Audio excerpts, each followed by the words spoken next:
देखा, एलओसी पर हुए युद्ध विराम के बाद स्थिति में लगातार सुधार देखने को मिल रहा है। जम्मू शहर में हालात समान है। अनखूर और पुंछ जैसे सीमावर्ती क्षेत्रों में पिछली रात कोई गोलीबारी नहीं हुई। हालांकि प्रशासन ने एहतियात बरतते हुए सीमावर्ती इलाके में कुछ पाबंदियां जारी रखी हैं। स्थानीय लोगों से सतर्क रहने और जारी दिशा निर्देशों का पालन करने का अनुरोध किया है। युद्ध विराम के बाद शुरुआती कुछ घंटों में रुक रुक कर गोलीबारी हुई थी, लेकिन बाद में स्थिति समान हो गई। स्थानीय निवासियों ने बताया कि हालात समान हैं, लेकिन प्रशासन की तरफ से लगाए गए कुछ प्रतिबंध अभी भी लागू हैं।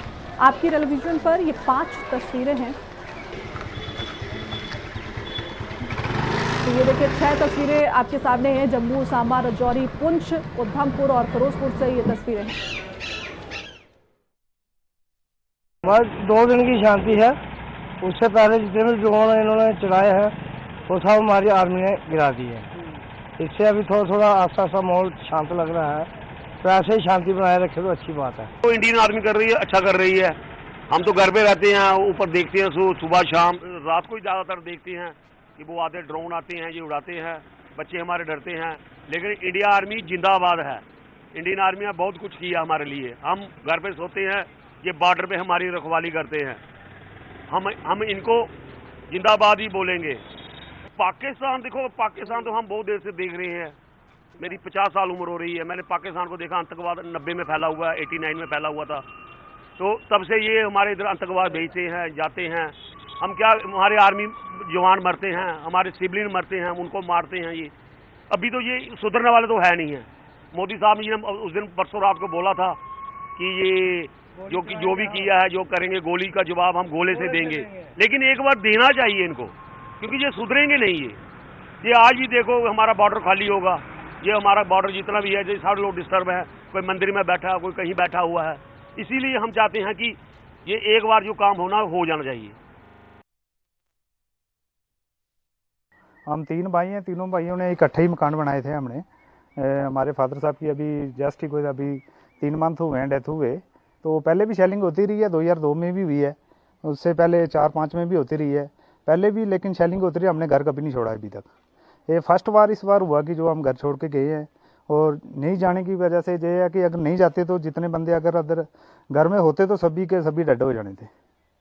तो ये हुआ कि अच्छा हुआ कि चलो मकान तो नुकसान हुआ ही है, चलो इतनी अपनी नौकरी का 17 साल का जो हमने पैसा पूरा लगाया मकान पे, तो वो पूरा तो वेस्ट तो हो गया।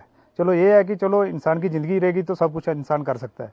तो हमारा कहने का यही है कि चलो हम कहते हैं कि सीज फायर बोल रहे हैं कि जैसे कि मोदी साहब बोलते हैं कि अभी सीज फायर के लिए देखो, नुकसान तो जो होना था हमारा हो गया है, इससे ज़्यादा थोड़ा और हो जाएगा क्या होगा। लेकिन ये है कि अगर बार बार लड़ाई लड़ने से अच्छा कि एक बार ही अगर ख़त्म हो जाए तो बहुत अच्छा। हम तो फौज के साथ हैं, हम एक्स सर्विसमैन हैं, हमें कभी भी बुलाएंगे तो हम अभी जंग करने के लिए तैयार हैं।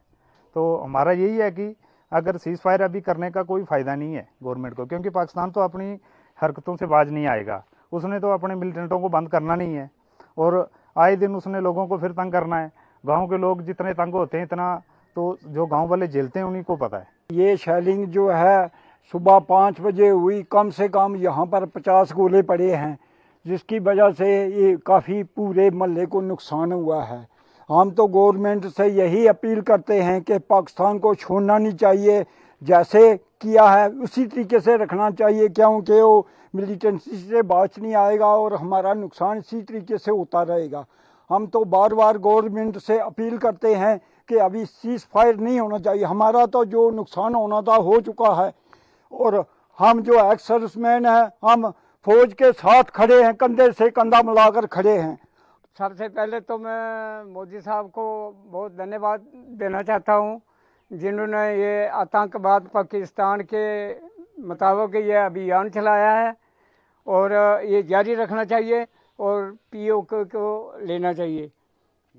बाकी नंबर 2 बात रही नुकसान की, नुकसान तो ये चलता रहेगा जब कुछ भी है। तो जो उन्होंने ये अभियान चलाया है बहुत अच्छा चलाया है और जारी रखना चाहिए।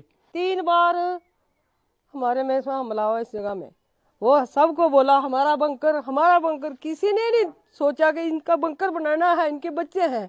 जो इनके डैडी थे बहुत होशियार थे, बच्चे किसी के घुमाते नहीं, किसी के मुंह से नहीं बोलते, नहीं किसी को गलत नहीं बोल सकते। वो डाडी होते सब कुछ हो, उन्हें सिर में चोट लगी, उस टाइम पे गोले पड़े हैं। इंडिया और पाकिस्तान के बीच में ऐसा लग रहा था शायद कि कुछ इस साल हज ना हो जाए। हम यही जब से सीज फायर हुआ हम बहुत खुश है।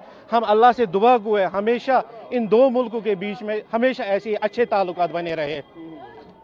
अल्लाह से यही दुआ करते हैं हम हमेशा इस मुल्क में अमन खुशहाली रहे।